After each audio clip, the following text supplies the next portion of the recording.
come on in. I am chopping an onion. What else is new? I feel like so many of my recipes start with a chopped onion. How are ya? It's dinner time, and tonight we are making one of my family's favorites. In fact, this is my daughter's favorite recipe, hands down, from my cookbook. Tonight we are making Grandma's goulash. I actually asked you guys to vote what we should make, and you voted for Grandma's goulash. So let's get something straight right off the bat. If you are Hungarian, if you are a Hungarian grandmother, turn away. This is not Hungarian goulash. This is my grandma's goulash, and my grandma was Italian, and her goulash has a bit of an Italian flair to it. I've later found out that it's also called chop suey, like American chop suey is more what we're making tonight. So we are making Grandma's goulash, chop suey, American goulash, whatever you want to call it. So first things first, I have our water boiling, and we're going to drop in some ditalini pasta. So this is what my grandmother always used. I've used shells before and stuff like that, but this is the OG, original way that my grandma made it. So we're only going to use 2 cups of cooked pasta for the recipe, but I'm going to cook it all because my family will eat it. We'll find other ways to eat it. So we're going to put it all in and let that cook for about 10 minutes. And in the meantime, we're gonna get our onion. Oh, we've gotta get our green pepper. So we're gonna put onion and green pepper and garlic in some olive oil, and then we'll add our ground beef. So come over here. Here's where I keep my, how cute is this? Is this so cute? It's like my own little grocery store. I just got this cart and I'm obsessed. This is my personal kitchen herb garden. I'm calling this my chef's cart. And we're gonna use, wow, that's a big green pepper. Okay, whatever. It's not gonna hurt. There we go. So my grandma made this all the time. I grew up eating this, and it's like very Italian flavors and saucy, and got the ground beef and blah, blah, blah. Then I went to Hungary. I went to Budapest, and I ordered goulash because that's what you do. And you guys, it is not this. It is a totally different type of food. All right, we've got our green pepper, onion, and then a little bit of minced garlic here. I spared you from doing that on camera. All right, come with me. Let's get this in our Dutch oven. So we've got our pasta boiling there, but other than that, everything else is gonna happen right here in our Dutch oven. So you wanna use an oven-safe pan for this, because this is gonna go right in the oven once we get going here. All right, so medium-high heat. Do just a little bit of olive oil, maybe a couple tablespoons. Again, improv. Doesn't have to be precise. And then we're just gonna get our onions and peppers sauteing in that, all right? I'm gonna wait until this is almost done to put in the garlic. Otherwise the garlic could burn, and then burned garlic gets very bitter and bleh, yucky. So hold off on your garlic till the end. Let me just give that a little spin. So we're gonna let that saute until it's tender, probably about 4 or 5 minutes. All right, so our veggies are nice and tender. So we're gonna put that garlic in for about a minute. In the meantime, our pasta is done. So let's drain that. Actually, it soaked up a lot of the water.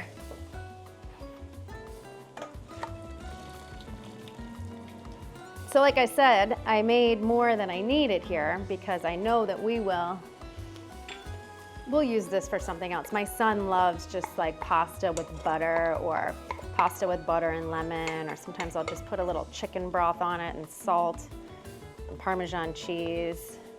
Pasta never goes to waste in this house.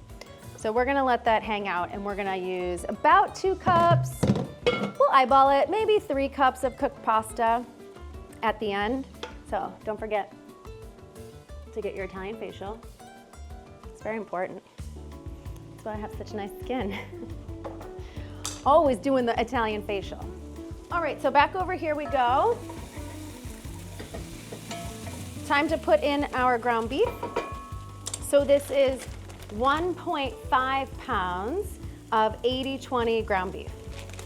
And you don't have to be too particular about that. If you want to go a little leaner, you can. I like to cook with 80-20 because,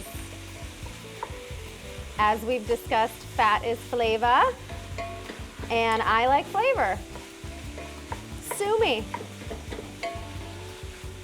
So I'm just breaking up that meat a little bit, and we will leave it here on medium-high heat until it is no longer pink, about 5 minutes. In the meantime, we'll get our other stuff. Okay, so we are gonna need 2 eggs and Worcestershire sauce. That's gonna bring out the flavor of that ground beef.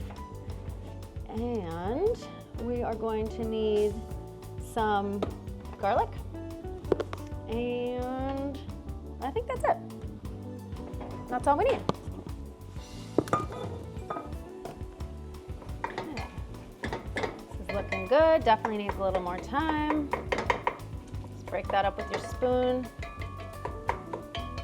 And I love that everything happens in one pot. It's just less for me to clean in the end. All right, look at that. Gorgeous. So now we're gonna add the rest of the ingredients, and then into the oven it goes. It's that simple.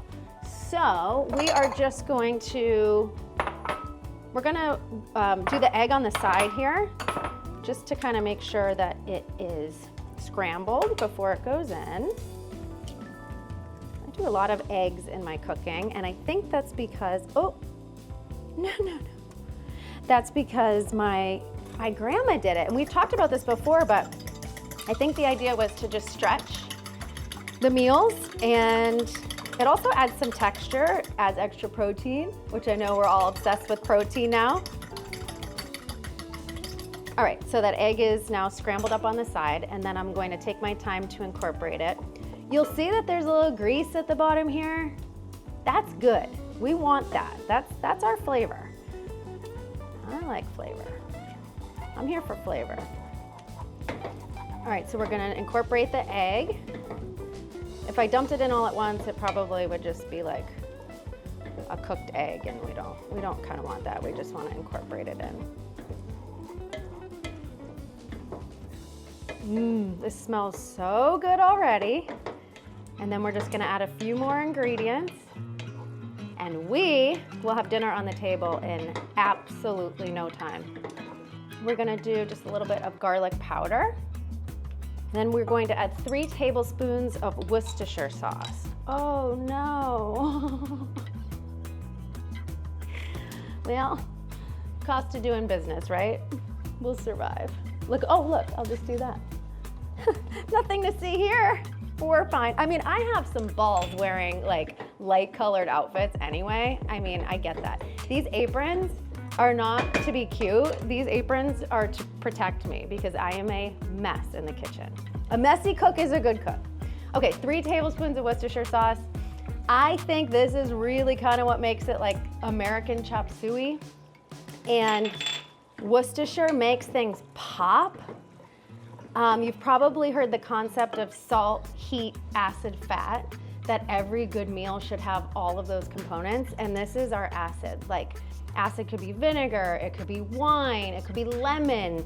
In our case here, it's the Worcestershire, and it like brightens things and like makes food feel alive. I don't know, that's what I think. All right, also into our pot, and again, this pot's gonna go right in the oven. Diced tomatoes. So in goes the diced tomato, and I have to save this can. My son and I were reading last night, the Berenstain Bears, and they were doing a little clubhouse, and the kids had a tin can with a string, and they were doing the phone, and he was like, wait, what? I said, yeah, if you put a string on a tin can with your, like with the neighbor, you can talk on it, and he doesn't think that's gonna happen. So we're gonna save this for him. We need one more tin can though. I'm sure we'll find one around here. All right, so tin can, telephone, and dinner. Woohoo! All right, also in here, we are going to do a 1/2 cup of freshly grated Parmesan cheese. This is a cup here. I'm only gonna put half because we're gonna reserve half and put it on top right before we bake it. This is what makes it, I think, Italian goulash, is Parmesan cheese. And then we're gonna add 2 cups of marinara sauce. All right. And you'll see this is getting very juicy. And that's what we want. We don't want it to be dry. So we're gonna add a decent amount of salt, a little bit of pepper.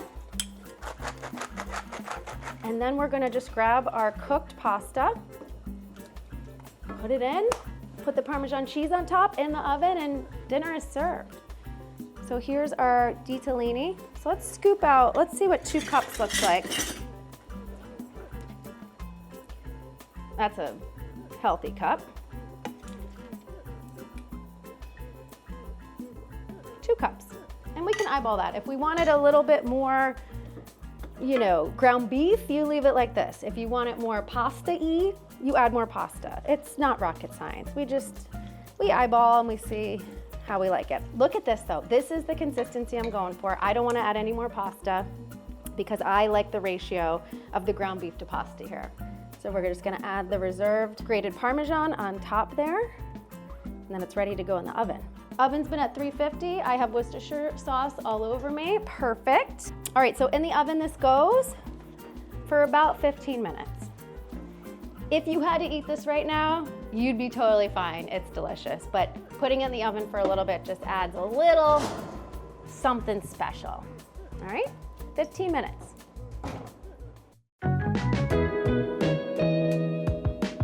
Showtime, come on. 15 minutes later.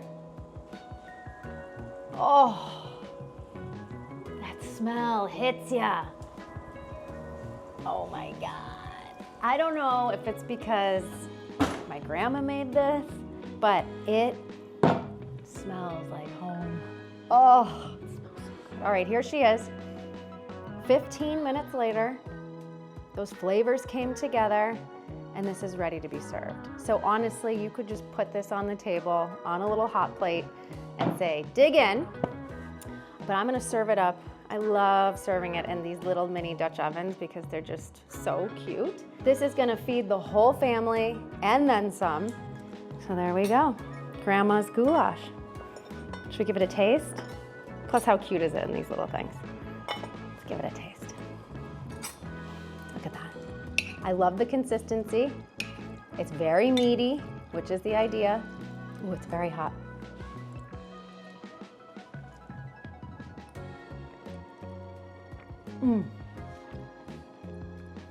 That is perfect. I taste the Worcestershire, which gives it like that pop. I taste the marinara sauce, the ground beef. Warm and cozy. Oh, so good. We had that on the table in no time. All these recipes are in my cookbook. Look at this page. This is the sign of a very, very loved page in my cookbook. You can see how much we make it.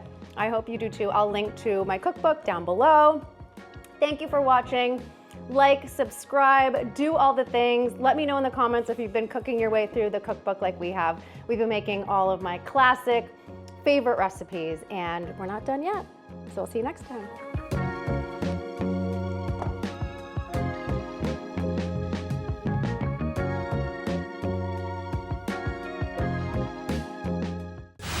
I put the lid on. Lid off, or we're gonna have an explosion. What was I talking about? What was I saying? Oh no. A messy cook is a good cook.